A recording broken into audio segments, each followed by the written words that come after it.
આજે આપણે કોટન અને બ્રોકેટ કાપડમાંથી કોન્ટ્રાસ્ટ મેચિંગમાં મારવાડી બનાવીશું. એ પણ એક સરસ નવો લુક આપીને.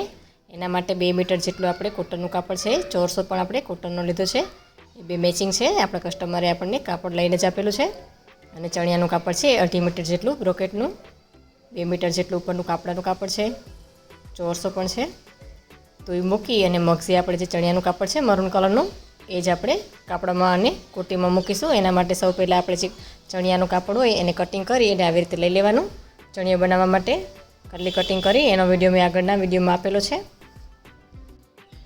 અને પછી સાઈડમાં જે કાપડ વધે એ આપણે મગઝી બનાવી લેવાનો. આવી રીતે ચણિયાનું કટિંગ કરી અને જોઈન્ટ કરી લેવાનું. આનો આખો વિડીયો મેં આગળના વિડીયોમાં આપેલો છે. પછી જે ચણિયો બનાવતા કપડું વધે એ કાપડમાં આપણે મગઝી બનાવી અને કોટી અને કાપડામાં મૂકીશું. આવી રીતે ચણિયો બનાવી લેવાનો. પહેલાં એક્સ્ટ્રા કાપડ વધે એને આપણે નાની નાની મગઝી કટિંગ કરી આવી રીતે ચણિયા બનાવતા જે સાઈડમાં કપડું વધેલું હોય એની આવી નાની નાની મગઝી બનાવી લેવાની. એ મગઝી આપણે કોટી બનાવેલી છે, કોટી અને કાપડામાં મૂકીશું. ક્રોસમાં કટિંગ કરવાની. જે આપણું કપડું વધેલું હોય એને આપણે જે પાઇપિંગ કટિંગ કરી એવી રીતે ક્રોસમાં કટિંગ કરી આવી રીતે જોઈન્ટ કરી લેવાની. આનો પણ કઈ રીતે આપણે આખી બનાવી શકાય એનો વિડીયો પણ મેં આગળની સાઈડમાં બતાવેલો છે. જે પહેલો વિડીયો બનાવેલો છે કોટીનો એ પણ બતાવેલો છે અંદર. આવી રીતે મગઝી બનાવી લેવાની. મગઝીને ક્રોસ કટિંગ કરી એના ઉપર તુઈ રાખી અને તુઈની બોર્ડર ઉપર સિલાઈ કરી લેવાની. જે આપણે ચણિયામાંથી વધેલું કાપડ છે એની અત્યારે આપણે મગઝી બનાવી લીધી છે.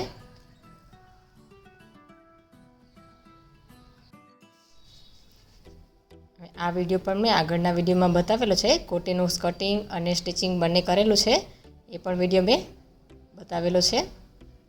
એવી જ રીતે આપણે આમાં જે મગઝી વધેલી છે ચણિયાના કાપડની એક આપણે કોટી બનાવેલી છે એમાં મૂકી દેવાની અને એની કોટી તૈયાર કરી લેવાની.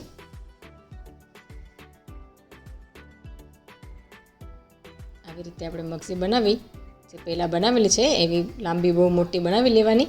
અને ગળાના ભાગમાં અને નીચેને બધી જે સ્લીવનો ભાગ જે બધો આવે એ બધે જ આપણે કોન્ટ્રાસ્ટ મેચિંગ જે ચણિયાનું છે એ જ માપમાં સહેજ નાની સાઇઝ કટિંગ કરી 1 થી 1.5 ઇંચ જેટલી આપણે કટિંગ કરી લેવાની. અને આવી રીતે બધી સાઈડમાં પેટર્ન થઈ જશે મગઝીની. કોન્ટ્રાસ્ટ મેચિંગમાં લુક પણ બહુ સરસ લાગશે. આવી જ રીતે તમે કોટનનો ચણિયો બનાવી અને બ્રોકેટનું કાપડમાં પણ કોટીનો ઉપયોગ કરી શકો છો. અને કોટન બનાવી અને બ્રોકેટનો ચણિયો પણ બનાવી શકો છો. અલગ અલગ કોન્ટ્રાસ્ટ મેચિંગ કરી અને કોઈ પણ નવો લુક આપી શકો છો.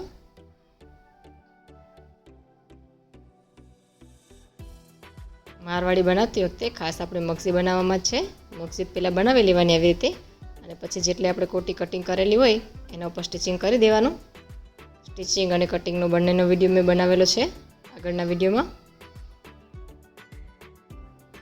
આવી રીતે આખી જે કોટીનું છે બધું કટિંગ કરેલું એના ઉપર આવી રીતે સિલાઈ કરી અને જે કોન્ટ્રાસ્ટ મેચિંગની મગઝી છે એ મૂકી દેવાની છે.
તો કોટી પણ આપણે કોન્ટ્રાસ્ટ મેચિંગમાં મગઝી મૂકી અને તૈયાર કરી લીધી છે.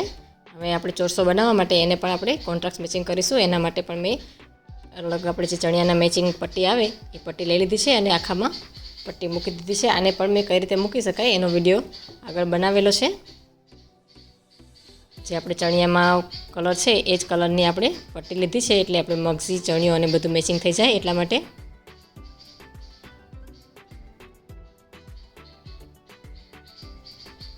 તૈયાર થઈ ગયું છે આપણે ચોરસો પણ. હવે જે આપણે અંદરનું કાપડું આવે એમાં પણ આપણે જે મગજી બનાવી લેતી સૌ પહેલાં એ જ મગજી લેવાની છે. એ મગજી લઈ અને સ્લીવના ભાગમાં અને ગળાના ભાગમાં તમે જોઈ શકો છો મેં કાપડું બનાવી દીધું છે. આનો પણ સ્ટિચિંગ અને કટિંગનો વિડીયો મેં આગળ બતાવેલો છે આગળના વિડીયોમાં. આવી રીતે કોન્ટ્રાસ્ટ મેચિંગમાં આપણે મગજી લઈ અને સ્લીવના ભાગમાં, ગળાના ભાગમાં, કમરના ભાગમાં બધી જ રીતે આવી રીતે સ્ટિચિંગ કરી દેવાનું છે.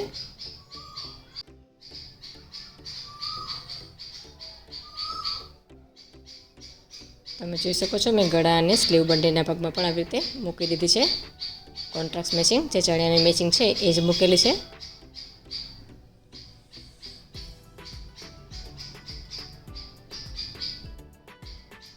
તો તૈયાર થઈ ગયું છે આપણે અંદરનું કાપડું પણ. કોન્ટ્રાસ્ટ મેચિંગમાં મૂકેલી હોય એનો લુક સાવ અલગ જ આપે છે.